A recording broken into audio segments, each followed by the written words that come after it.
Every 4th of July, athletes from around the country converge on the town of Seward to compete in a race that started out as a bar bet and has since tested mountain runners for nearly a century. At 3,000 feet and 3.1 miles, this is no walk in the park. It's a challenge that's been formed by Mother Nature herself, a race that pushes even the most seasoned runner to their limits. Welcome to KTVA's coverage of Mount Marathon 2014, presented by Conoco Phillips. Happy 4th of July, everybody, on this terrific, glorious day. Dave Goldman, Emily Carlson, Clint McCool with you. We are all set to go for Mount Marathon number 87. Emily, it is a festive atmosphere, the first one for both of us, and you couldn't ask for a better day. You couldn't ask for a better day. Thousands of people down here, downtown Seward, milling about. We got bubbles, but what we're talking about today is the heat. The heat's really going to be a factor. We had the women's race, Holly Brooks winning the women's race. She actually collapsed right after she finished the race. I've done the mountain before when it was a cool and calm and rainy day. I can't imagine running something like this on a hot day like today. Clint, he's raced this mountain 18 times, right? He knows how the heat is going to affect runners. Absolutely. It's going to be an extremely tough race for the runners today, especially for the men, because they don't start until 3 o'clock. The women ran at 11, and the difference between the heat factor between 11 o'clock and 3 o'clock in the afternoon is dramatic. And even with the women, you saw the effect just as soon as they were even halfway on the mountain, they were already being affected by the heat. And it's going to be even worse for the guys. You mentioned the heat there, but as always, this mountain always gets the last word. There's a lot of course management involved, and that'll certainly be key today, especially with the hot temperatures.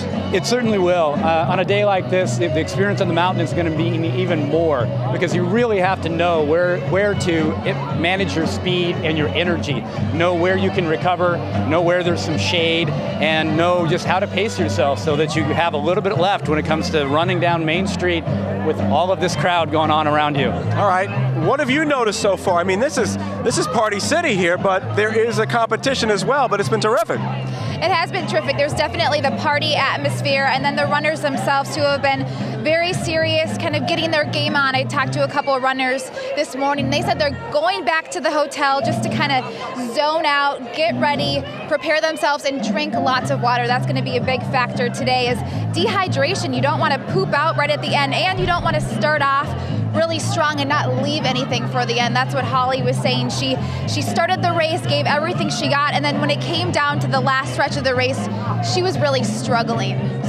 So the heat's going to be a factor today, but this is certainly better than snow or rain, which the cold we have seen also in years past as well. Allie Ostrander, a winner again today in the juniors. Her last run as a junior. This is her 6th straight victory. No record, but a win for Holly Brooks. Pop goes the weasel. We are all set for the men as well. The party atmosphere continues. We're dispersing and coming back. The men's race, Mount Marathon, coming up in just a moment here on KTVA Channel 11.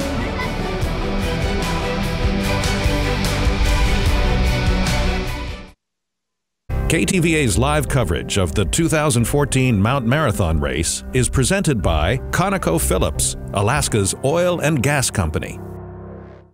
Move over, winter, and take your bunny boots with you. It's summer in Alaska, and we're ready to play. We salute those who find their inspiration on the fields of competition, and the 600 who will find it at the top of a mountain. Conoco Phillips is proud to once again sponsor Seward's Mount Marathon race and the men and women tough enough to run it. My hip was fractured in a car accident. Jessie was hurt in a 3-car pileup in Anchorage. I was in the hospital for 3 days. Jessie couldn't work, she lost her job and her health insurance. I had a huge hospital bill and I didn't know what to do. So I called attorney Frank Schleihofer. I got Jessie a settlement check for $180,000. Thanks, Frank. You really helped me out. Don't take chances. Get the offer you deserve. Get the offer from Schleihofer. Hi, this is Ted Sadler. I'm the guy that asked you to shop the competition. Why do I do it? Because on every bed, I list what's in the bed. I tell you exactly what you're getting. Ask the competition what you're getting, bring it over to me, and you'll save a bunch of money. Get more sleep without counting sheep and have another night of bliss.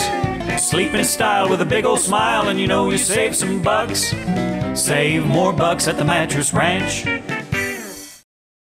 We'd like to report something you won't hear anywhere else. KTVA 11 News just received from the Alaska Press Club more awards for television news reporting than any other station, and that includes 7 first-place awards, more than all the other stations combined. You'll find that award-winning reporting on the newscast voted Best in Alaska, the KTVA 11 Evening News. Thank you for making us Alaska's fastest-growing choice for television news. KTVA is first in Alaska.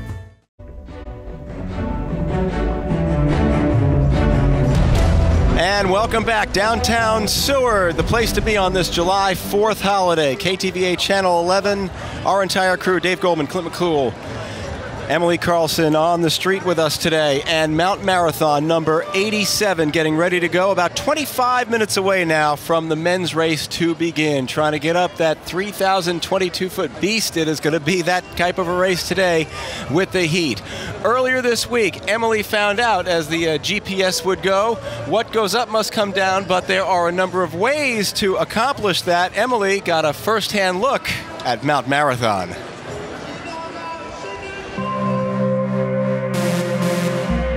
If you get to the bottom and you're not bleeding, then you didn't try hard enough. Clint McCool isn't joking. He's finished the race 17 times and still makes at least 30 trips each year from Anchorage to practice. There's so many different trails, there's so many different approaches to it, and knowing the mountain is more important, in some ways it's more important than your fitness. So here it is, Mount Marathon. We start at the bottom. So at this point in the race, you've got a decision to make. You either head for the roots or you continue running up to the cliff face. The roots is a tangled, jungle-like ascent up narrow pathways. All about the handholds. While the roots make convenient grippers, the congestion on race day could hold you up. Once you hit this, your head's gonna be right up against the butt of the person in front of you. That's why most people choose this route, the cliffs. It's a wider path with plenty of room to pass. This is very steep, but at least it's rock, and people tend to trust the rock a little bit more. The roots and cliffs open up into what some runners call the climb. Here, speed hiking is the name of the game. And being in the trees, especially on a hot day, it is sweltering and muggy in there. This feels great, just having a little bit of cool air on you. This is where training trumps athleticism.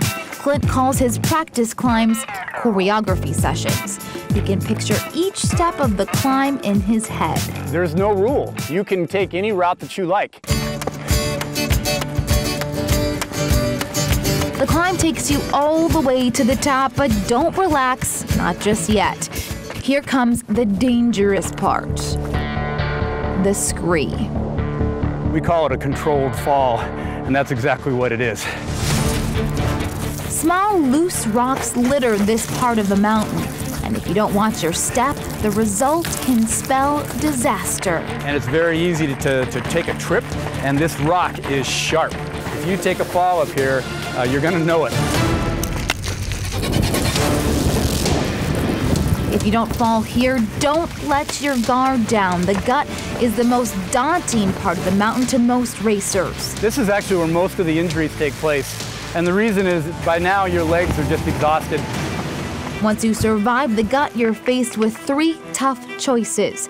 Most people choose the cliffs.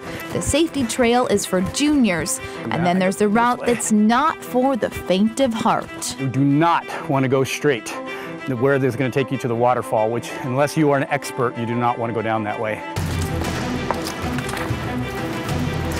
Even elite athletes mess up the waterfall. Clint goes down with reservation. It's a combination skid and slide. He uses his hands, his feet, even his bottom. The more points of contact, the better. This is essentially a vertical wall, and if you catch a toe, you're going for a long ways. It's potentially fatal. If you make it past this challenge, you're nearly home free. 3/4 of a mile to downtown, the finish line, and pizza. Delicate dance of control, courage, and perhaps a little bit of crazy.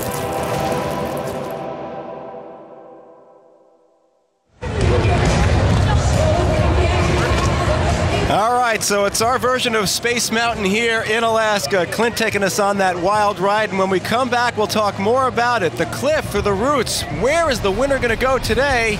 Coverage, Mount Marathon, number 87, coming right back on KTVA Channel 11.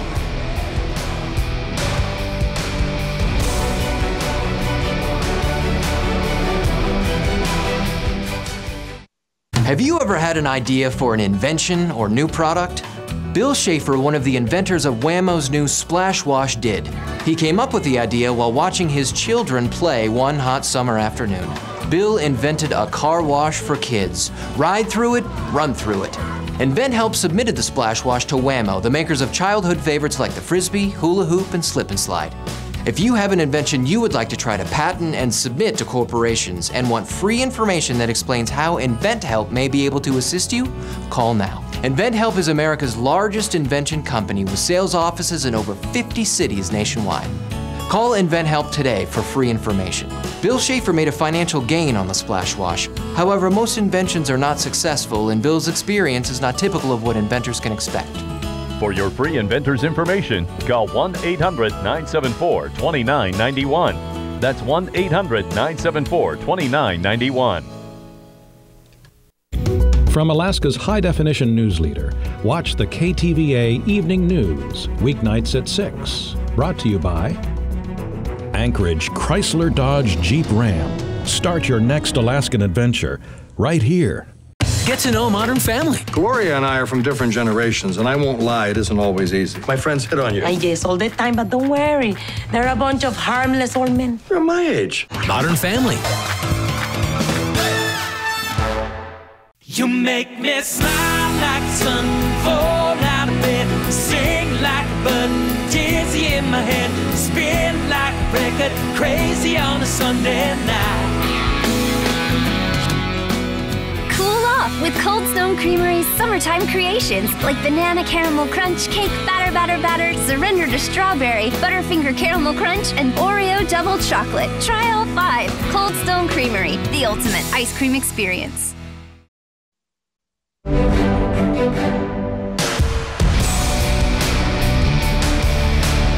Well, that looks pretty good right about now. How about a dip in that pool of cool for these runners? They'll need that when they finish this up in about, an hour and a half from now. Back with our coverage of Mount Marathon 2014. We were just talking about it, Clint. This is an interesting time of the race there because these runners are trying to stay cool in this heat, but you don't want to overheat yourself, but don't want to stay too cool. It's a delicate balance. It really is. Right now is a very crucial point because for the last couple of hours, the competitive guys have tried to stay off of their feet. They've taken even cold showers. Even some of the runners are known to actually take ice baths and sit in ice water. But at the same time, you've got to now get your body warmed up and ready for an extreme physical exertion. And you can't go into it cold. So there's a very, very delicate balance between getting yourself warmed up for a race and yet not overheating under these extreme conditions. Again, weather playing a big factor here in Mount Marathon. Well, Emily Carlson has certainly had her share and fill of the mountain this week. Went up with you. If you are the veteran, then I guess it's fair to say that she has also been to the summit with the senior. Back up with Emily Carlson to Mount Marathon.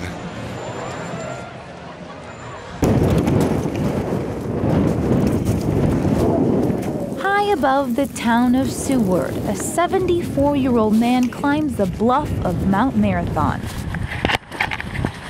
I have a motto: don't get muddy, don't get bloody, and don't let anybody see you looking tired. Like the brand of his boots, Fred Moore is extra tough. He's a carpenter by trade, but a mountain goat by choice. He's climbed this rock no less than 1,000 times. Fred set so many records on this mountain, he can't remember all of them. His favorite? The most consecutive Mount Marathon races. This year will be his 45th. He remembers every race, including his first in 1969. The entry fee was $1, and that was just a deposit on the cloth numbered bib that you'd wear in the race. Then when the race was over, you turned in your bid and you got your dollar back. Watching Fred climb the 3,022 feet straight up the unforgiving rock is like watching a gazelle. Fred knows every route, every rock, every angle of the mountain. Okay, now there's an old gray-haired guy behind us. We can't let him beat us. You might wonder, while most men his age are just finding they have a favorite chair, what makes Fred more run? Come over here a minute. About 2,200 feet up the mountain, Fred shows us his totem. It's my inspiration. Why is that? Well, it's a spruce tree, and it's about 1,000 feet higher on this mountain than any other tree. Out of rock and dirt grows this tiny mass of branches. It doesn't look that impressive, but like Fred, it's a survivor. The tree's likely 20 years old. Really? And only that tall. Yeah. That's where I want my ashes to go. It's here, this place, where Fred finds the strength to keep climbing.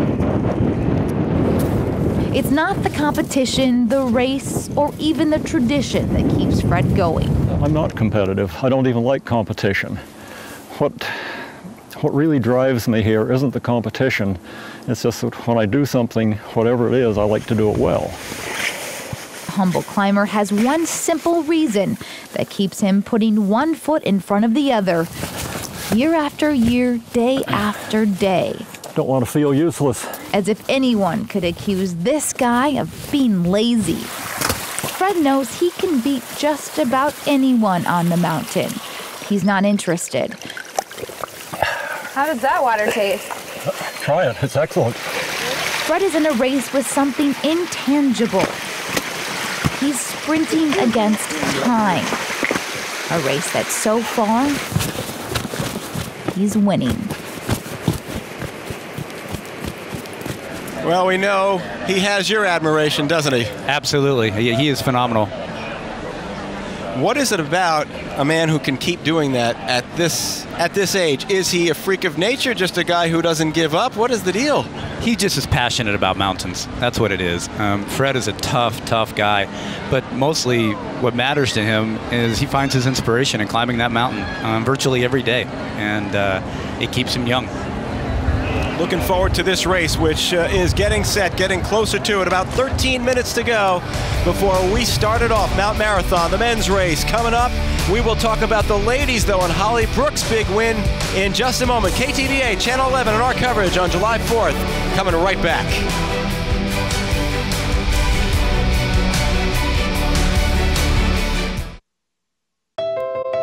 Television news isn't just television news anymore. That's why we've designed KTVA.com for those who don't want to wait for the big story.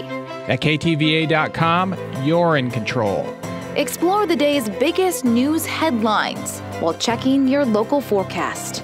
Share a story with friends and make your voice heard. We're changing the way you look at news. KTVA is connected. Hi, this is Ted Sadler. For years, I've been telling you to shop my competition to see what they have. They have hybrid mattresses. Guess what? I do too. The only difference is I simply sell them for less. Hybrid mattresses at Mattress Ranch for you today. Get more sleep without counting sheep and have another night of bliss. Sleep in style with a big old smile and you know you save some bucks. Save more bucks at the Mattress Ranch. Hi, I'm Scott Jusium of OMG Tax. Don't let the IRS ruin your year. My team can help you with all your IRS tax problems. Honest and professional, we don't make false promises. Do you owe the IRS? Do you have unfiled tax returns? We cover all the bases to help you get tax resolution fast. Call us today so that we can knock all your tax problems out of the park. Call OMG Tax at 1-800-428-2145. That's 1-800-428-2145. I achieved by donating. For more than 50 years, the Arc of Anchorage has offered Alaskans with intellectual and developmental disabilities opportunities to achieve their full potential for a brighter future. Donate your gently used clothing and even your vehicles. Schedule your free pickup online at thearcofanchorage.org. I achieved my dream of becoming an actress. When you donate to the Arc of Anchorage, you help Alaskans with disabilities achieve their dreams. And welcoming you back from downtown Seward, getting set for the men's race, Mount Marathon 2014. Dave Goldman, Clint McCool, Emily Carlson, our entire KTVA Channel 11 crew. The men will get set in about, about 11 minutes from now. But earlier today, a terrific race from the ladies and a familiar name, Clint, who comes and claims the title once again. Yeah, Holly Brooks was quite phenomenal today. She was very strong. She took the lead about a third of the way into the race and never relinquished it. Had a super strong second half climb and was able to put a gap on the second place finisher, although Christy Marvin made a really valiant effort to catch up. And you said that's really where this race could have turned had Holly's advantage not been so great in that first part. Absolutely. Towards the end, Holly was really feeling the heat considerably, and Christy was running more smoothly and more fluidly. And it actually came down to just a few seconds, whereas earlier in the race it had been a 2-minute gap. Yeah, you can see she doesn't look very comfortable there and not far behind. And you take a look at how Christy looked. She was running much more fluidly and holding up much better. Holly gave it everything she had, and that was it. She was on empty. Yeah, so there you go. So really not to overplay the weather hand today, but it does become a factor, and it really shows us again that no lead is safe today. So even if you get a couple of minutes, the worm can certainly turn even in that second half. Absolutely. Like again, Holly had a 2-minute gap and yet won by just a few seconds. And in the guys race, we could see the same thing. All right, so the weather continues here. You can see the ladies who are getting set, ready to go. The men also getting set to go, and we head down to 4th Avenue. Emily Carlson joins us. Oh, nope, we don't have Emily Carlson yet. We've got Holly. Holly discussing her victory this afternoon. I just had a couple mantras. One was, you can, you can, you can, you can. I was actually saying that until I understood or thought that maybe I was wasting energy saying it. So I should just think it. You know, I raced Cedar multiple times, and she's half human, half gazelle. So the whole time I was thinking about that, and I couldn't take big, graceful steps because my legs were just so locked up. I really felt like I was half paralyzed. So imagine going down Mount Marathon half paralyzed. I had a hard year ski-wise. You know, the Olympics didn't turn out like I wanted or like I had planned. And you know, I came in today thinking, you know, if I could win Mount Marathon today, that would really help me have a more positive spin on the year after such a hard year. So I've been second so many times, it's nice to turn it around. And I was really excited to have such a deep women's field. I mean, coming into it, I really thought any number of people could take it. You know, Christy's on fire, and GB has been fired up. Well, in fairness, Emily was holding the microphone close enough, right? There you go. Yeah, you could see it even there a few minutes afterwards. Tired, beat. It's going to take her a few days to recover from this thing. Yeah, and she was right on when she said that the field for the women was very deep this year. You're going to see the same thing in the men. There's an extremely talented field here. There's 2 clear favorites, but there are half a dozen guys that could easily win this, depending on who has the better day and who can handle this heat. All right, now downstairs we go on 4th Avenue. Emily Carlson, you're up. Hey Dave, you can tell since 11 o'clock, it's now almost 3 o'clock. The heat has really started to pick up and the sun is beating down on these runners as they start warming up. I have with me Fred Moore. You met him a couple minutes ago. Fred, talk about the heat. How does it change the way you prepare for this race? Not very much. I'm one that can do pretty well in the heat. It doesn't bother me. What do you need to do? What do these runners need to do before they start? Do they need to hydrate? What's the game plan? Well, you should hydrate, yeah, for not just for the last hour before the race, but for at least a day. Talk about the climb today and the heat. What are you going to look for in the runners that are climbing up? What do they need to do? I don't quite follow you. Do they need to change their game plan? Climb faster, climb slower, save some of their energy? Just know themselves well enough to know what they're doing, know if they're overdoing it or...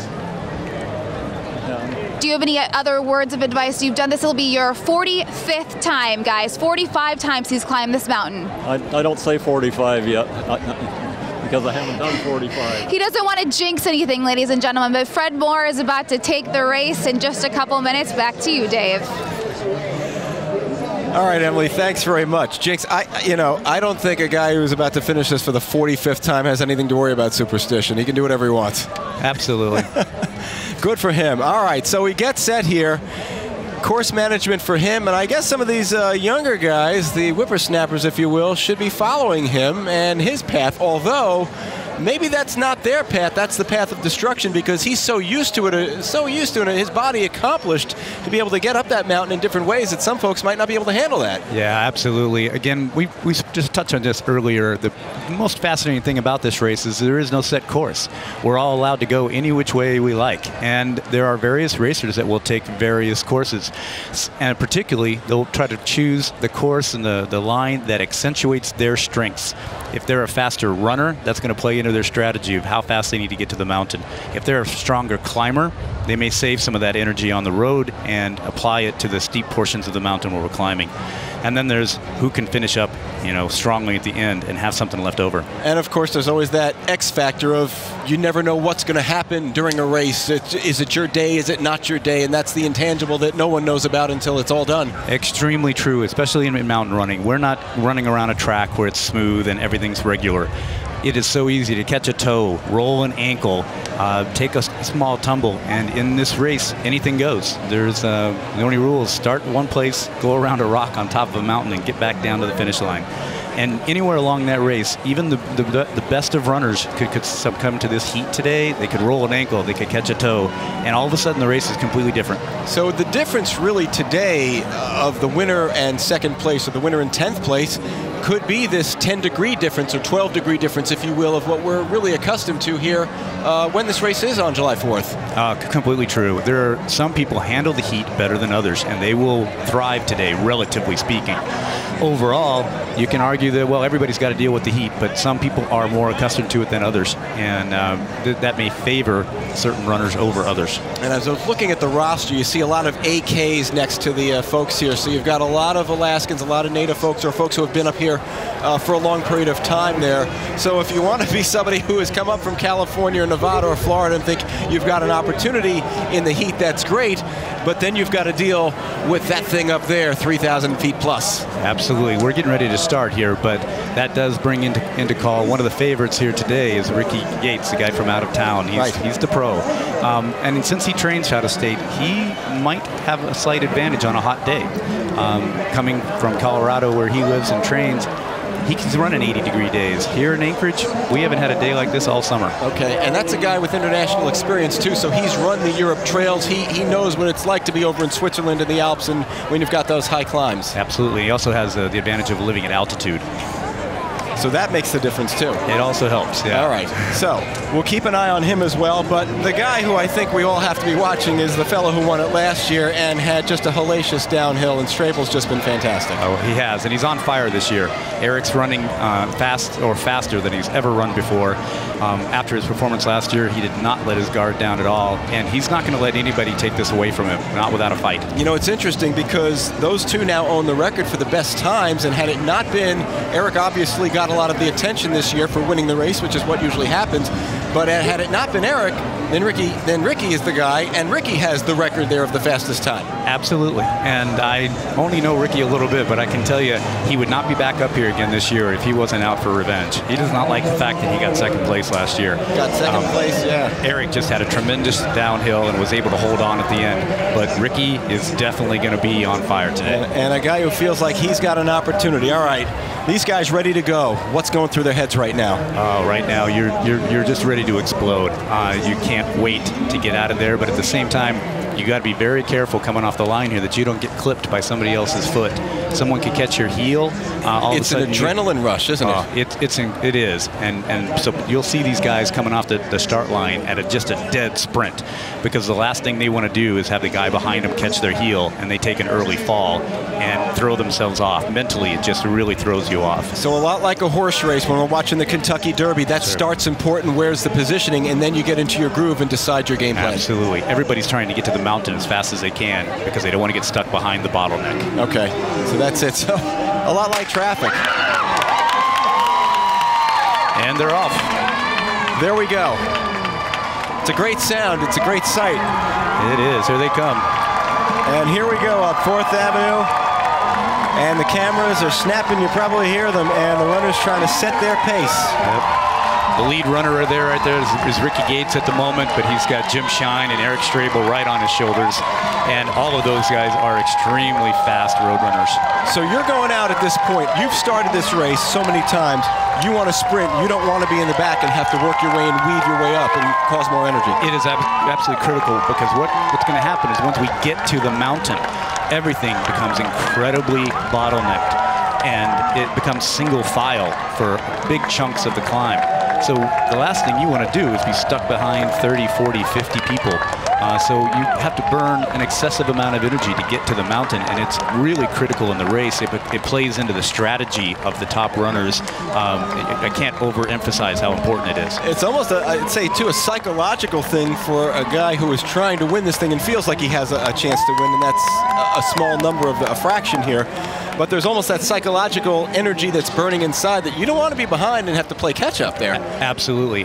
You know, those top half a dozen runners, they have an advantage in one way, in sense, and that is that they get to the mountain so quickly that they don't end up having to burn a lot of extra energy trying to pass people in areas where the mountain is extremely narrow. But at the same time, you can't go out too fast. We saw that with the girls actually this morning. The women went out extremely fast, and by halfway they were really hurting. It wasn't, and in the end, it took a little bit of toll, especially on Holly. She was just strong enough to hold on for the finish.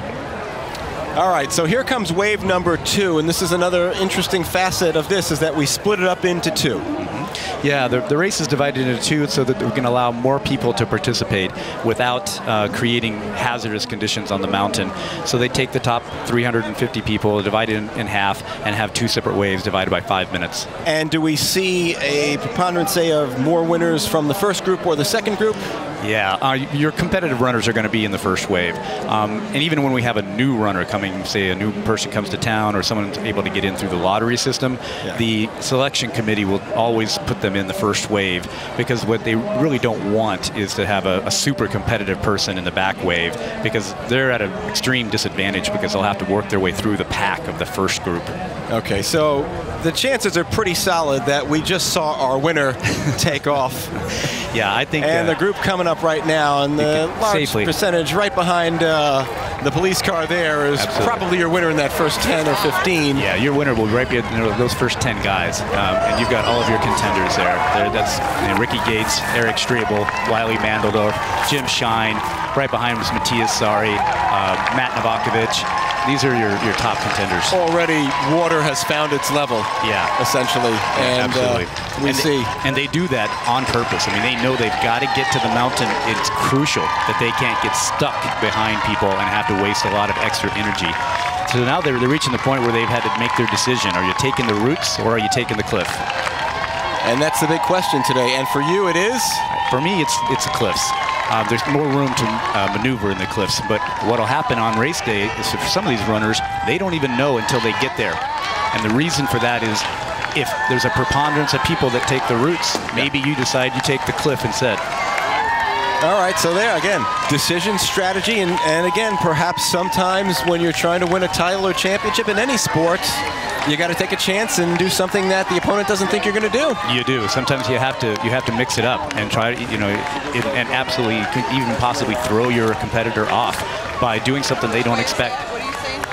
And here to watch now when you hear the road race, most people when they hear of a running race of some kind, they think of a sprint. They think of the New York City Marathon or the Boston Marathon or a sprint in the Olympics. Absolutely. Well, here you go. You've got a little bit of a sprint on the road, and right what you're looking at now, folks, is what this race is about. Yeah, the race doesn't begin until you get to the mountain. The road is a half a mile, and it's simply to sort of spread us out enough so that once we hit the mountain, we can go our varied ways. But the real climbing, the real part of a mountain race doesn't begin until the mountain. And even here, we're seeing them split off. A large group going to the right, but a few going off to the left. As our second group is just about a half a minute to go, ready to roll here and get that group there. But up they go. Man, it just looks hot. You can see the sweat already on the backs there. They're soaking wet in the first 5 minutes. And if these guys knew what's ahead of them, well, they know what's ahead. Right there off the starting line, we saw somebody get their heel tripped up, and again, that's why people sprint right off the beginning.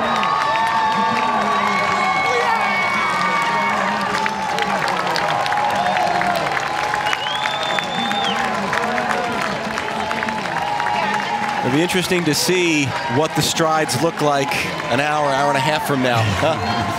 Well, I can tell you they won't be running nearly that smoothly coming down.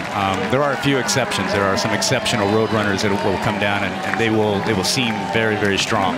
But the vast majority of them are not going to be running quite so easily when they come down. Yeah, it's great to see, too. All ages, shapes, sizes. Absolutely. Good to see this. There's some very, extreme competition in this race, but there's also a lot of people who want to just participate. And there's some incredible characters that have developed along the history of Mount Marathon. And there are people who will run this thing in costume. And wearing a costume on a day like this is even that much more challenging. Yeah, I think I saw a fairy godmother or Wizard of Oz, Witch of the East, I think, before. We saw Gumby taking a little stroll up the road here. Yeah, who knows who may pop out of the crowd here.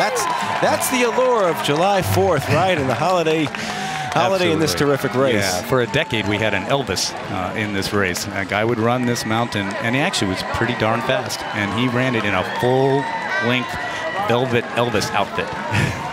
Today? Well, you'd have to open up the shirt down to the navel. You probably need to show a little chest today. Which is, well, then he'd be right in costume and character then. Yeah, thank you very much, sir. All right, so the group now headed to the mountain. The second group is right behind, and things have opened up on 4th. And folks can head across the street, go get a bite to eat, have a drink before everyone comes back down, perhaps a snack. Ice cream's a pretty good seller today, too. Oh, I bet you can barely find any ice cream or water anywhere around here right now. All right, so the ice cream won't be happening for these fellows who are headed up the cliff and up the mountain now. And now really becomes, as you say, the race has begun, and the 5 different parts there, and how to manage this thing and try and get up the hill using as little energy as possible. At this point, the leaders are actually above the cliff. They're at what we call the Y, and they are now joining each other. It doesn't matter which way they came up, either the cliff or the roots, they've now rejoined each other. So even if some of the favorites have picked a different route, now they're all single file following the same path. And it is so hot in there, I can't accentuate how muggy. The tree line, everything in the trees there, it's extremely brushy, and it's pushing 80 degrees here. But inside those trees, it feels like you're in a greenhouse. Everything, the heat gets accentuated. It is so muggy you feel like you can barely breathe.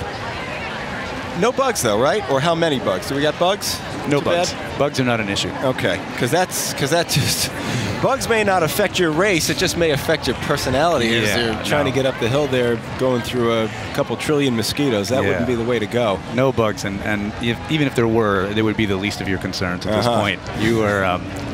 You're focused on simply trying to get into a really good, strong rhythm, and there's some maneuvering and some passing going on now by people that are stronger climbers versus some of them that got to the mountain too quickly. And there really is an accepted camaraderie here that, those who are not in competition to win this thing, you understand, walk to the right and pass to the left. Absolutely. There is a trail etiquette, and it's one of the great things about the mountain community is most everybody is very considerate.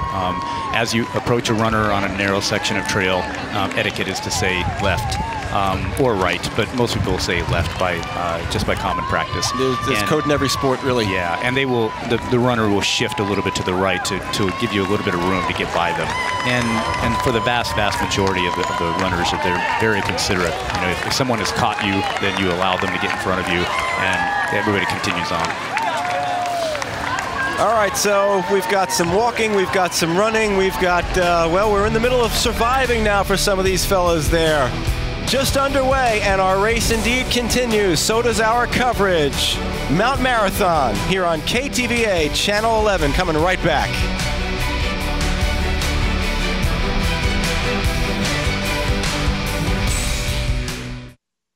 Where you can fish, when you can fish, how you can fish. Learn about it each week with the Get Out Fishing Report on KTVA 11 News. Sponsored by Sportsman's Warehouse, America's premier outfitter.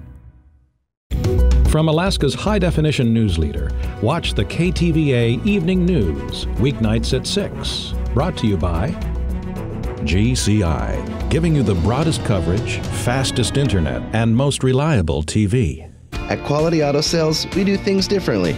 We let our top quality vehicles and great prices speak for themselves. If you're in the market for a truly exceptional used vehicle, start by visiting our website at qualityautoak.com. Did you know that we buy vehicles too? We pay top dollar on the spot, whether it's paid for or not. So come into Quality Auto Sales, 73rd and the Old Seward Highway for a hassle-free car shopping experience. Quality Auto Sales, a simpler way to shop, a better way to buy. Listen up, America! Listen up, America. Are you struggling to make ends meet because you owe more in taxes than you can afford to pay? Are you facing an IRS lien or wage garnishment? Call the number on your screen now, and we'll end any wage garnishments, remove tax liens, and eliminate IRS and state tax penalties. It's a free call and a free consultation, but we can only help if you pick up the phone and dial the number on your screen. Call now to find out how we can help you pay a fraction of what you owe. You make me smile like the sun, fall out of bed, sing like a button, dizzy in my head, spin like a record, crazy on a Sunday night. Cool off with Cold Stone Creamery's summertime creations like banana caramel crunch, cake batter batter batter, surrender to strawberry, butterfinger caramel crunch, and Oreo double chocolate. Try all 5. Cold Stone Creamery, the ultimate ice cream experience.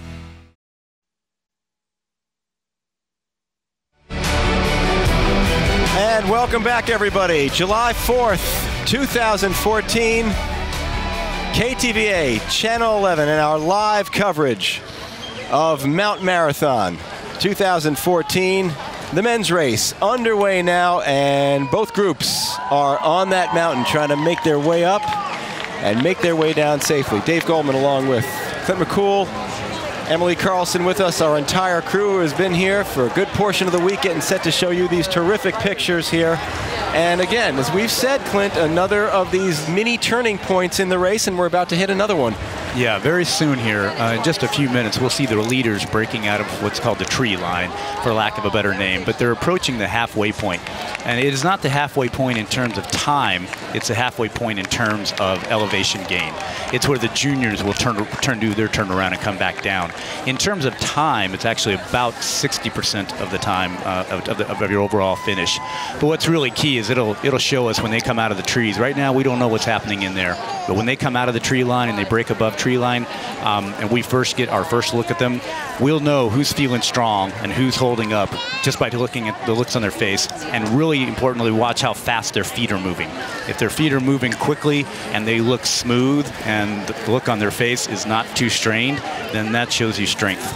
It's a great equalizer because there's no way to fake it at this point in the race, is there? No, at this point, everything's on the line. And through this middle section, the leaders will be jockeying for position. And everybody knows that once you bust out of tree line, then the trail opens up tremendously. And it changes the entire dynamic of the race, because at that point, there's plenty of room for you to move, or what we would call make a move. If you've been held back by somebody in front of you, once you bust out into the open, that's your time when you get to put on some speed, make your move, make a pass, and begin to establish yourself, or reestablish the order that you're in. Okay, we spoke about it around, it was about 2:45, and that was runners and racers who were trying to do whatever they could to keep that body temperature just what they wanted it to be. Obviously, it's raising now. Hydration obviously is as crucial as anything, and how do they do that here on this mountain? Yeah, it's actually kind of interesting. When they break out of the tree line, there's quite a few people up there. I was up there for the women's race at the halfway point, and there's a considerable amount of water up there that people have carried up, and individuals will partake of water depending on their strategy. under normal conditions, you won't see any of us guys drink water, none of the lead guys, because we don't need it. On a day like this, however, some people will actually take a sip, but most people will probably just dump it over their back or on top of their head. Okay. At this point in the race, you don't really need more water. These races are very well hydrated. They've been preparing for 48 hours, at least the lead runners. The more average runners at this point, they probably want every drop of water they can find. So the drink before you're thirsty rule is still true for folks who are watching this and thinking, oh well, you know, maybe I don't need the water. That's for the professionals. That's for the folks who can help make their living doing this and get there. But Absolutely. We're turning the point, and here we go. Here comes your clock, and what do we got? 10 and change. Yeah, I got a 15:09, yep. 15:10. Right. Yeah, you should be seeing the guys bust out of the tree line approximately 16 and a half minutes. So we should only be between a minute, 2 minutes to seeing the leaders break out. All right, 42 plus last year was our mark. Any chance that we get the record this year? On a day like this, I would say the chances are extremely slim. The heat is just going to take too much of a toll. That's not to say that it's not possible. We have an amazing, talented field.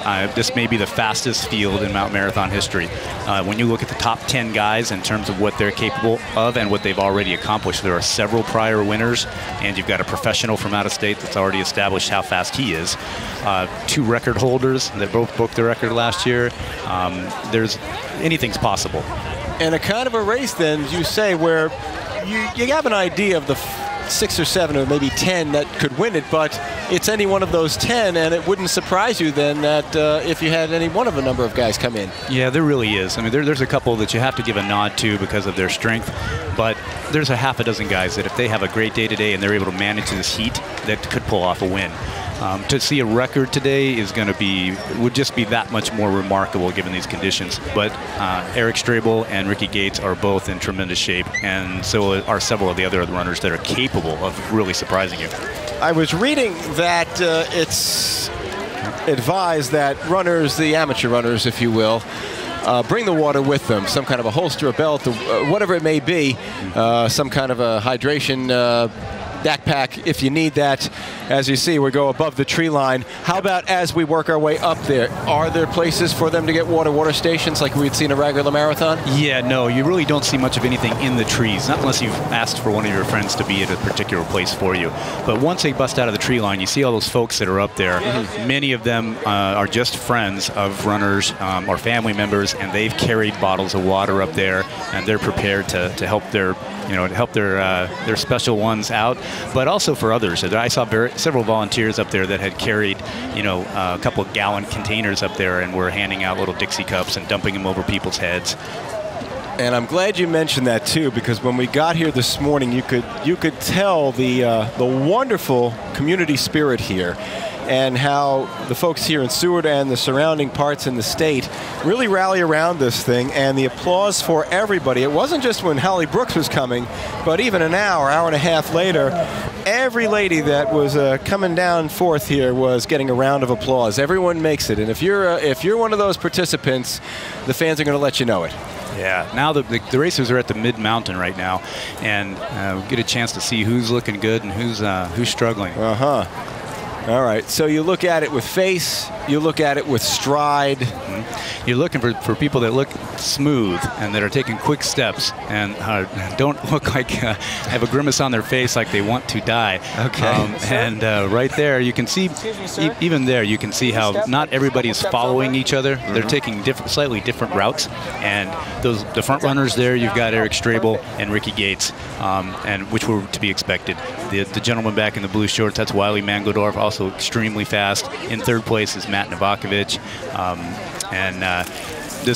These are the guys that we were expecting to lead the race, with a handful of guys behind them that are capable of doing anything. When people get tired, I know we all do this, I know I have done it, you get tired in the heat there, you can't walk in a straight line, it's harder to stay stable. So is that a good indicator there that if you're slumping and lumbering from one side to the other, that the balance isn't quite there, that the energy is starting to sap? Absolutely, that's a sign of exhaustion.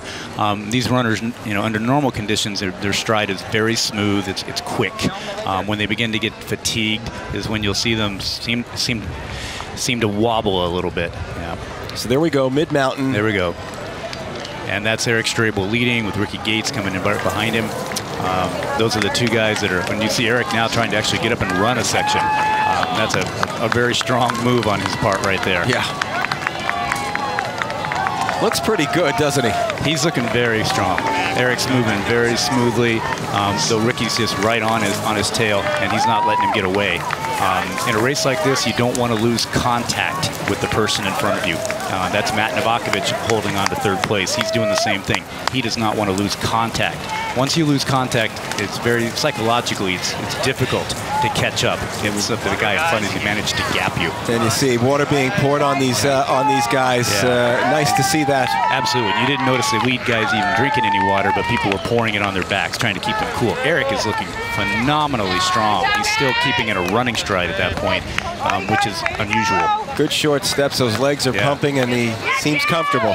He is. Oh, now you see Matt Novakovic making a move, taking a slightly different line. And to see how that happened, he didn't follow Eric. He took a different line, and he just passed Ricky Gates. So again, a gamble. Sometimes you have to take a chance in this thing. I guess it's difficult, and that's a hard, when do I sell the stock and when do I hang on to it, so to speak, huh? Absolutely. You've got to be monitoring yourself. I mean, we kind of like to think of it as keeping an eye on your own internal tachometer, and you don't want that tachometer to go into the red. When you go into the red, then just like the engine of a car, you have the potential to blow up. Great view right there, as you can see the distance, and as you're saying, you want to stay within that arm's distance, or at least that turnaround nod distance. Yeah. How often are they turning around to check and see? We saw Holly doing it coming down fourth because it was that close. What about up at this point? Up in here, you won't see the guys turn around at all. What you'll do, what we actually do is, since you're kind of in a bent over power hiking mode for the most part, you can sort of see behind you. That's Ben Ward going through the midway point right there, and you can see the person behind you kind of without actually having to turn, and you can hear them. Eric is just pounding. He is just creating a relentless pace here. He's trying to break these guys on the climb, which is not his normal strategy. He's trying something different here today. Eric is known for being the fastest downhiller of all time, but he's actually showing his climbing strength today, and he's trying to break these guys. That's Miles Notek there. I've seen a number of them hands on the knees, almost trying to will themselves up. Is that a sign of tired, or is that just a style of getting up the mountain? That's a technique, and it's a good technique. What you're trying to do when you see the hands are on the knees, they're trying to use their shoulder muscles and your tricep muscles. You actually push down into your knee, driving that force in through your leg into the mountain to elevate yourself. So you're just using your legs, you're actually using your upper body too. Now you'll see different runners. Some will do it. I myself have my hands on my knees virtually the entire time. You'll see other runners sometimes with a slightly more upright strength. That's Barney Griffith right there, and he's in more of a slightly upright stance. Barney has tremendously powerful, stocky legs, so he likes standing or upright and taking a longer stride. Which is not the norm for a runner. Usually you're thinking thin, lean, skinny. Yeah, and mountain running is different though. I mean, for example, Barney's not a very fast road runner, but he's a really fast climber. Which is the difference maker there. So guys who you would think would be terrific on flat land, you start talking 38 degrees up. That's a different ball game. And 38 is only an average. This mountain hits 60 degrees in some places. Wow. So being a fast runner does not translate to being a fast mountain racer. And that's not even taking into effect that this is not clean terrain. You've got rocks and hills. This isn't thin, smooth pavement. No, at all. There's Lion Kopsak coming through the halfway there. He's one of the younger runners, but very strong. He actually won the junior race last year. It is such a test, and I know it's a lot easy for everybody sitting at home, perhaps in the AC, perhaps at a barbecue if you're joining us today. It always looks easier when someone else is doing it, but boy, what a race this is. Glad you're with us today, folks. This is Mount Marathon, race number 87 here on July 4th. KTVA Channel 11, a place to be, and we're glad you've joined us for our outdoor barbecue, which just happens to go up 3,000 feet, along with Clint McCool, who is going to be back out there next year. Absolutely. We love having him up here, but we know that's the place he wants to be. Absolutely. Our entire crew, Emily Carlson with us as well, Dave Goldman, nice to have you with us today, and nice to see these guys continue up there. you know, for such a hot day, you've got a lot of guys who really look very strong. Yeah, they really do. There's just some incredibly fit athletes up there today, and they're handling the men are handling the heat better than the women did. I have to say overall, from looking at the expressions on their faces, they're not struggling. They're being much more smooth and fluid with their movements. How important is footwear? Footwear is extremely important in this race. It's very interesting. Footwear has evolved in this sport. When I first started racing, we wore heavy, thick, basically what you call a normal running shoe. Now the sport has evolved, and there's more specialized shoes that have been created. Now we race in a pair of shoes that weighs 6 ounces, which is half of the weight of the shoes we used to use. And that lightness on your feet translates kinesthetically to the equivalent of carrying about 5 or 6 extra pounds. Okay. So it actually does make a significant difference on the climb. All right, so we're working our way up the course now. Let's look ahead a little bit. Tree line to the base. About how long would you say? Tree line to the base is approximately 10 minutes. Okay. For the fastest runners. That's the speed guys. Yeah. And that is obviously where Eric Strabel is going to be very tough to beat. If he's got that lead, awfully tough to get back on. Yeah, he's looking incredibly strong. I am really impressed. Matt Novakovic is hanging with them, but that's Ricky that is fading back in third place. A little bit of a surprise there, but I think it's just because Matt and Eric are setting such an incredible pace. They are handling the heat really well, and they're looking strong. They're really moving. Okay, now any chance that they've used too much in the tank then, or have they passed that point where they're just tough to beat and this is their day and it's a 2-horse race? Well, we saw with Holly earlier, she did the exact same thing. She created a 2-minute gap on herself. Earlier with Holly, we saw her have a 2-minute lead coming off as she made her descent, and yet by the time we got to the finish line, because she had exhausted herself and was just worn out, she won by just a few seconds. So even though Eric's putting on a significant gap at this point, and he is known for his downhill speed, it's still anybody's race, especially when you consider the fact that someone can take a fall, roll an ankle, or catch a toe. Leaders at the bottom now turning their way, trying to head back down. You know, it's interesting watching that last picture there with the guys just walking up there. I have a lot of friends back east who, when you say a road race, a running race, this is not what they'd be thinking about. They'd be thinking about the full-out sprint. They'd be thinking about pumping the arms and trying to get there. But whoever's going up the hill at that pace is actually doing what's the equivalent of a sprint right now. Oh, absolutely. I know sometimes on camera it does not come across as how steep this is. That mountain is extraordinarily steep. It averages 38 degrees, but it goes up to as high as 60 degrees. We've got a crew that can tell you how steep it is from setup. So it may not look like these guys are moving as fast as you would think, but I can guarantee you each of these front runners, if they were in a 5K road race, they'd win it. Mm-hmm. These are fast runners. But you put them on a slope of this pitch, and the best you can do is just try to power your way through it. Okay. Now we're down here on 4th. Actually, we're raised here on top of it, but we're getting a good little breeze here down there. So a couple thousand feet up. Safe to assume that they're getting a little bit more than we are? I was up there earlier, and the breeze up there really isn't that much stronger than what we're experiencing down here at sea level. But it's going to help them considerably. Now that they've come out of the trees and they're out in the open, you feel tremendously cooler having that little bit of breeze on you, and you can breathe so much better. These guys are moving really strong because they're able to breathe a lot better now. All right. Good opportunity now to talk about safety, because we've had some issues in the past, of course, some accidents, and that is going to be a part of any athletic competition, and something as grueling and grisly as this. And there have been safety measures that have been put into place to make sure that the runners do get up and get down safely from the mountain.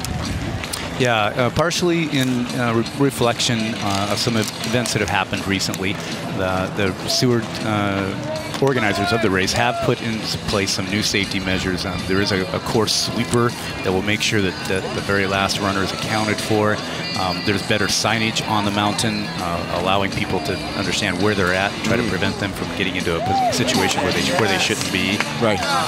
So the sweeper, very important. You want to make sure that you've got everyone who goes up and you follow everyone down the hill so that everyone's accounted for when you get there at the end of the day. Yeah, absolutely. I mean, it's something that it's a good thing to have. Everybody who's in a mountain race like this understands they're participating in something that's extreme and potentially dangerous. But at the same time, of course, everybody wants to be as safe as you can and still not diminish the spirit of this adventure race. Sure. And you hear the and the rocks and the dirt and the gravel. And if it seems warm down here, it's got to be an inferno for them up there. Oh yeah, it's really, really hot out here today, which makes what Eric and Matt are doing right now just seem that much more impressive.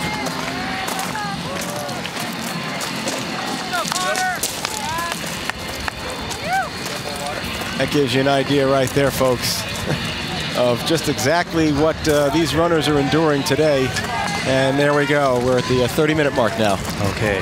Yeah, now 30 minutes, it's a good place for us to take a little look. Probably you're going to see a top time of approximately 33 minutes. The record to the top is 32.5 minutes. But a 33-minute time on a day like today would be tremendous. Which means that a guy like Strable or whomever it could be who wins it, had the temperature been lower, maybe this was just their day, and boy, they could have really done something to that record, huh? I was prepared. I know Eric very well, and I know his fitness level, and I know that he was prepared and fit enough to perhaps break the record again this year. And perhaps he'll even still do it today. It's just more challenging because of this heat. What kind of training regimen, conditioning, does someone have to go through, like an Eric or yourself, to be able to go up and down this mountain in this kind of time, in this kind of heat? What do you got to do on a regular basis to do that every day? You got to climb, and then climb some more. Really, the key to this race, though, is to breaking it up into its pieces. You have to be able to run the road. You have to be able to run half a mile on a road fast. Then you have to be able to climb for 30 minutes, extremely steep, and you have to be powerful. And then you have to be able to run downhill at a just borderline reckless speed, throwing yourself off of obstacles, literally jumping off of cliffs, and have the agility and the strength and the experience. Up.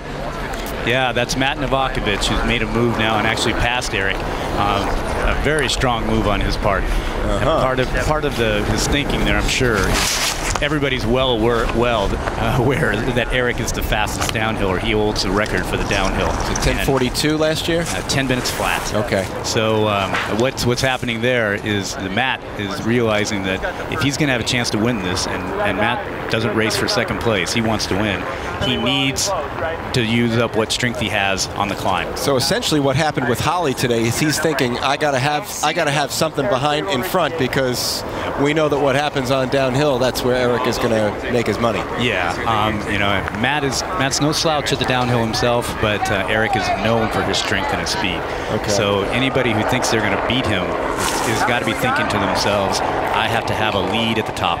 So if Eric and Matt are within eyes distance of each other, eye shot, Eric is probably more comfortable than Matt is at this point in the race. Yeah, and I know Eric's strategy pretty well, and as long as he feels like as long as he can be within a half a minute of the leader at the top, then he's going to feel very confident, just because he is so strong in the downhill, and he's easily within 30 seconds of Matt right there. I mean, those guys are nearing the summit right now. That's the lip of the mountain that they're coming up on.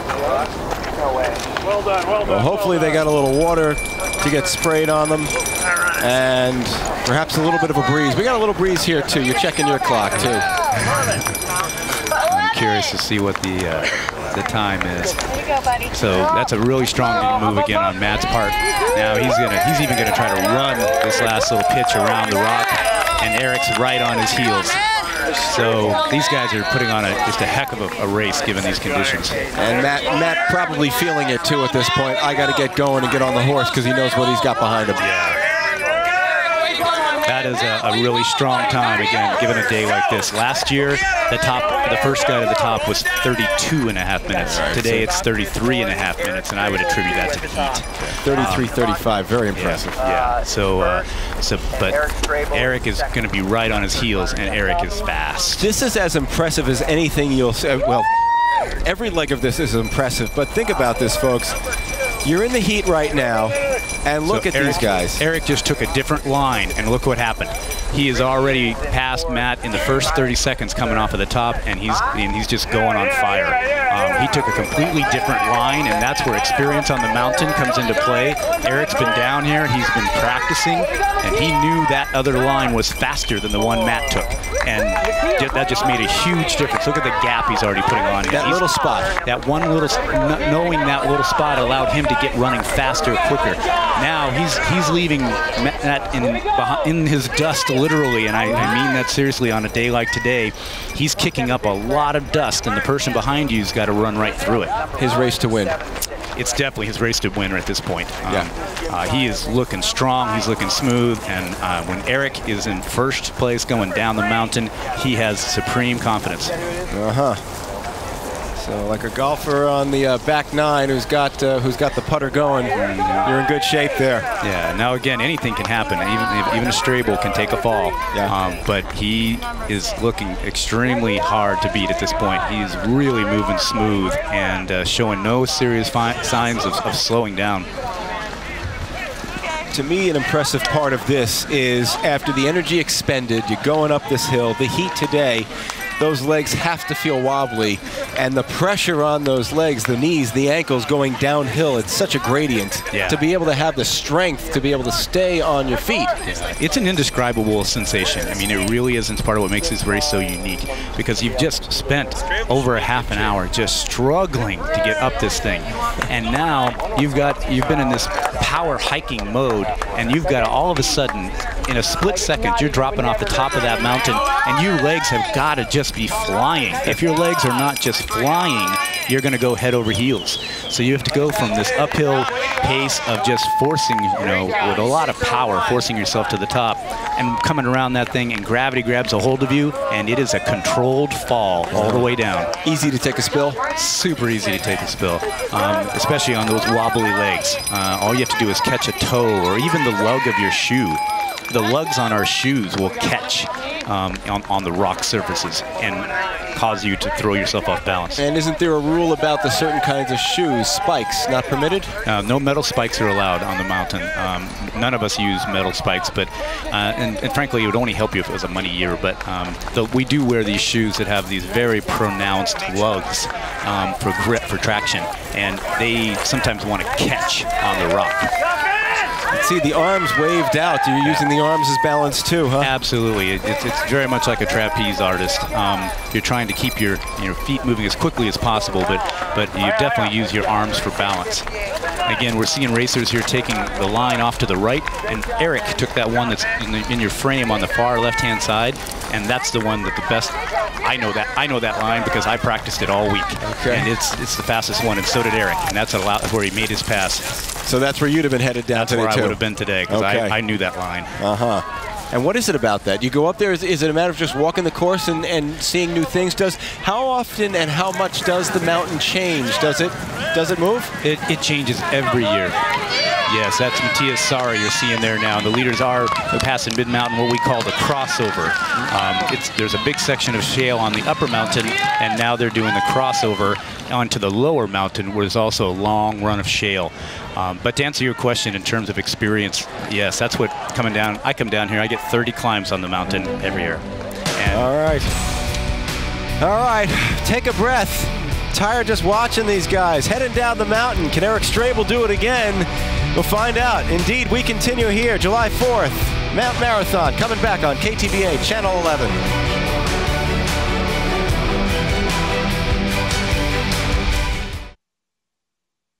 We'd like to report something you won't hear anywhere else. KTVA 11 News just received from the Alaska Press Club more awards for television news reporting than any other station, and that includes 7 first-place awards, more than all the other stations combined. You'll find that award-winning reporting on the newscast voted Best in Alaska, the KTVA 11 Evening News. Thank you for making us Alaska's fastest-growing choice for television news. KTVA is first in Alaska.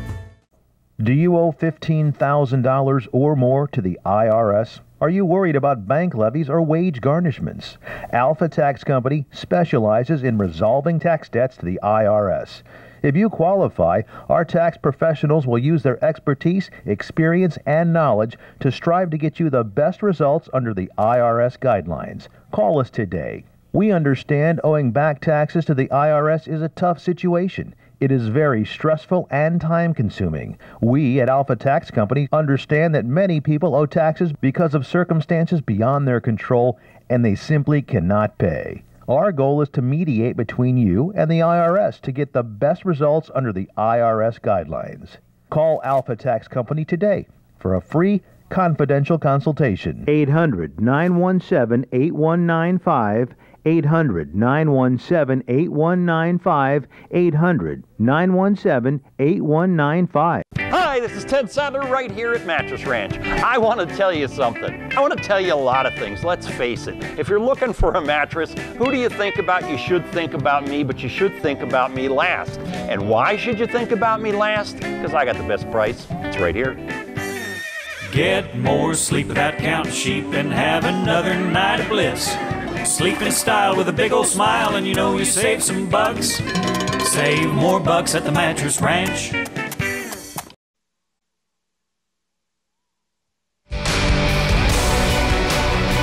And here we go as the runners getting closer to the finish line. Will it be Eric Strable? Welcome back, everybody.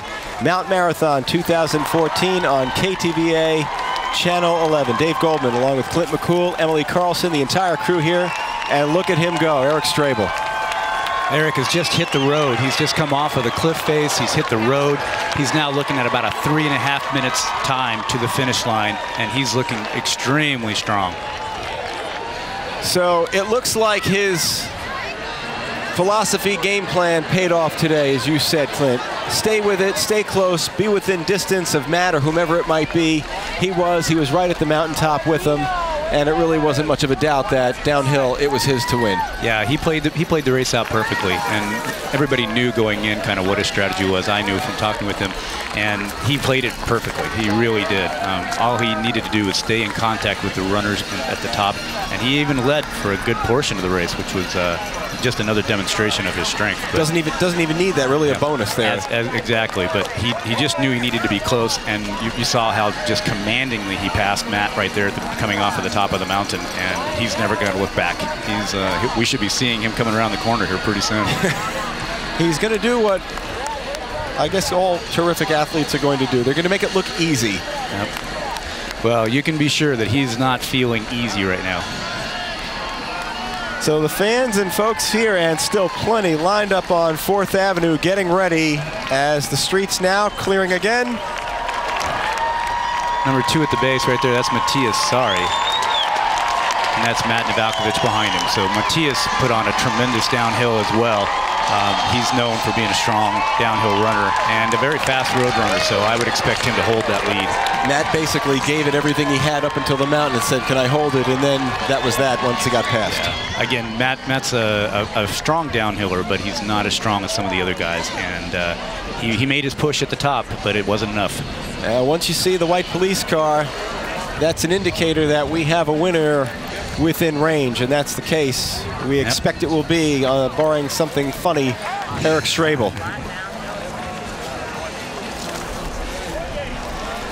Yep, Eric is running really strong. He'll be making the big turn onto 4th Avenue and Main Street here in just a few seconds, and looking just incredibly smooth. You can just see the way his arms are moving. He's feeling already. He's going to win this race. He's going to win it handily, and he's going to make it look easy, but I guarantee you it was not. He's going to make it. He's going to go in a way, and we saw how much Holly Brooks struggled to get across the finish line. You're not going to see that with Eric. Eric is looking strong. He managed his body heat this entire time. He's running smooth. There's no wobble to his gait at all. He's looking great. And you can see, too, he is straight ahead. He is focused. Holly turned around a number of times to see just how close second place was, and second was right there with Christie. Yep. Strable looking really good. Yeah, Strable's looking really strong. You can look at the blood on his knee. He gave it his all. As I said before, we say that if you're not bleeding when you come off the mountain, you didn't try hard enough, and you can see the scrapes on his back. Eric obviously took a full-on fall where he did a somersault and landed across his back and his knee. but he's going to win this running away. Literally, it is his race, and when there is nobody within earshot or eyeshot of you. Yeah, right now he's just reveling in it. I mean, that's a tremendous performance on a day like today. Right now he's looking at the clock, and he's just pushing it out for everything he's got. That you can see those seconds ticking away on that clock, and he's looking at it. Now we have Matthias Sari in second place with Matt Novakovic behind him. They're approaching the turn. You'll probably see Matthias look over his shoulder a little bit, but he looks like he has a pretty commanding lead. That's quite a picture, quite a stride. It is. Just a powerful runner. Some runners will acknowledge the crowd, a high five. Eric Strabel takes it in impressive fashion today. Absolutely. His race to win, and he just runs away with it literally. Absolutely. That was, given these conditions, that was just a tremendous effort. They're going to cool him off now because he's just got to be scorching. And here comes Matthias Sari. He's got a strong gait going. He's going to hold on for second place. Matt is trying everything he's got, but it's just not going to be enough. It got to be frustrating for Matt, who really looked good in that first, 75% or so, with some of the fans trying to stay with him on the side there. That's actually Matt's wife and kids running along the sides trying to catch up with Matt. Headed down fourth, and Matt, well, ran away from them too. He's running away from everybody today. Still a great stride, even despite that third. There you go. You're looking at Matthias, and he's grinding it out. He knows he's got it, but he's not going to relinquish. He's not going to let up because he knows Matt's close enough there to still might be an issue. But Matthias is going to keep his lead. He's going to take second place. Again, for this day, that was a super strong performance. Here comes Ricky Gates in fourth place coming down Main Street. He's really flying at this point. He's actually running quicker than the other runners were, but it's just a little too late. Again, that mountain, the difference maker today. Perhaps on a flat surface, Ricky Gates today, but when you've got to deal with 3,022 feet, that's another deal. And now we have fifth place. We're going to go to Jim Shine here. He's a newcomer to this, and you can look at Jim and see his back. He obviously took a fall as well. He took a full somersault. Jim Shine was a late addition to this race, wanted to get into this thing and bid his way in. He was successful. It cost him, but he got it. Yep, a top 5 finish for Jim Shine his first year. That's impressive. Now we've got Wiley Mangeldorf on working his way down Main Street. He's looking pretty comfortable. All these guys have one thing in common. None of them are clean. Yeah. It's kind of hard to come off this mountain and clean if you've given it everything you've got. The stride that they are showing, so impressive after what we've seen them deal with for the last 45 minutes. Yeah, by now, by the time you get to Main Street, you sort of have remembered how to run again. But when you come off of the mountain, you feel your legs just feel like lead. Almost like getting off a bike and then trying to run again. Exactly. And this is where we really are seeing the separation of these top guys, and not just Eric Strabel, but the top 5, 6, or 7, and now you can see how much they're spread out. Yeah. There are huge gaps between each of these places. And we're going to have guys coming down the mountain for quite a while for the afternoon today. For another 2+ hours. And a good time to say that there's a select few who are going to be able to do what we're seeing here and have this kind of a stride crossing. But for many of these racers, most, as a matter of fact, to finish is to win. Absolutely. 3 hours is the magic number, right? Absolutely. There's a 3-hour official cutoff, but for many of these athletes, just to participate and to accomplish and to finish under that 3-hour mark is a victory for them. And it's a great way for them to celebrate the 4th of July. It's so tantalizing because the distance isn't that great, but we know what it means to get up and down. All right, downstairs, Emily Carlson with a tired guest. Emily. Hey guys, we have Matt Strabel. Matt, you just crossed Eric, you just crossed the finish line. Talk about the race today in the heat. The heat was, a week ago, everyone knew that it was going to be the obstacle that was battling the heat, staying cool. And yeah, it turned out that way for sure. I wanted to keep a low profile. I did not lead until we were over halfway up. Can you hear me now? And thankfully, that's the reason why I had a good one the rest of the way. Matt was having a great race, Matt Novakovic. and he was pushing me the rest of the way up, and even got to the top first. And yeah, it was really, really great. What was your strategy like today? How was it different? To just keep a low profile and not waste any energy. And how did it feel crossing the finish line? This is your second time in a row winning. It means a lot to defend. To actually repeat, it's very difficult. I would say this one is more difficult than last year. You were slower this time around. That's right. It was the heat. It was the heat. How do you feel now? Very exhausted, very tired. I feel like hell. Yeah. Eric, when I talked to you earlier, you said that crossing the finish line here, tired, but he's won the race and he's feeling good. Emily, thanks very much. What a performance today by Eric Strabel. His race to win really from the start. He set the pace, as you say, right from the beginning. Don't get behind anyone. And he really never relinquished it. Even when he was in second place, it was one of those times where you can say he had him right where he wanted him, and he really did. Oh, he did. He played his strategy out perfectly. From the very beginning, from getting to the mountain where he wanted to be positioned, to be leading through the halfway point. And even though he gave up the lead at the very top there for a little while, all he knew that he needed to do was make sure he was within a half a minute or so, which he did. How do you beat him on a day like today? Or don't you? You got to be somebody superhuman to beat him on a day like today. I mean, he ran this race perfectly. Eric really doesn't have any weaknesses in his game. His running is unquestionable. His downhill's remarkable. His uphill climbing strength is great. It's his weakest part, is his climbing, but he's still a second to the top of the mountain today. Yeah, I mean, on a weekday today, you noticed and you marveled, we both did, on how strong he looked going up that hill. The face, the gestures, the body, it was really quite a gait. Yep, and that's a testament to his fitness. Coming down Main Street now, there's Barney Griffith. Phenomenon in his own right. He's 56 years old, and he's I think he's in about 13th or 14th place. Yeah, looks pretty strong. He's having a great race. You got it. Great race too here as Eric Strabel does it again in impressive fashion. Finishers continuing to cross the line from Seward Mount Marathon. Coverage continuing right here. KTVA Channel 11. We'll be right back.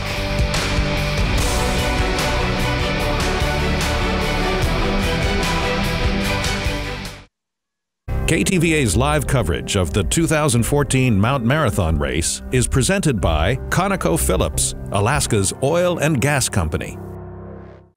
Move over, winter, and take your bunny boots with you. It's summer in Alaska, and we're ready to play. We salute those who find their inspiration on the fields of competition, and the 600 who will find it at the top of a mountain. ConocoPhillips is proud to once again sponsor Seward's Mount Marathon race and the men and women tough enough to run it. Hi, I'm Joan London, and if you're worried about your parent or a loved one living alone like I was, and you want reliable senior care information, then call A Place for Mom, the nation's largest senior living referral service. You'll get free information on assisted living, Alzheimer's care, nursing homes, even important financial information. They had obviously researched every place, not just given me names. They found me a place for which she could afford, and it was magnificent. We're now very confident that she's safe, and they just helped every step of the way, and I can't thank them enough. If you're worried about your parent or a loved one living alone like I was, call A Place for Mom. This is a free service, and you can trust them to help you. If you're struggling to find reliable senior living information for your mom or dad, then call or go online to get the free help you need during this turbulent time. Call now, 800-765-2614, 800-765-2614. Why GCI TV powered by TiVo rocks. It's easy to stream Netflix and YouTube to your TV. So easy, my 2-year-old nephew could do it, blindfolded, in his sleep. That's easy. Something big is coming. Bigger than this. Bigger. Even bigger. So big, it's... Well, you get the point.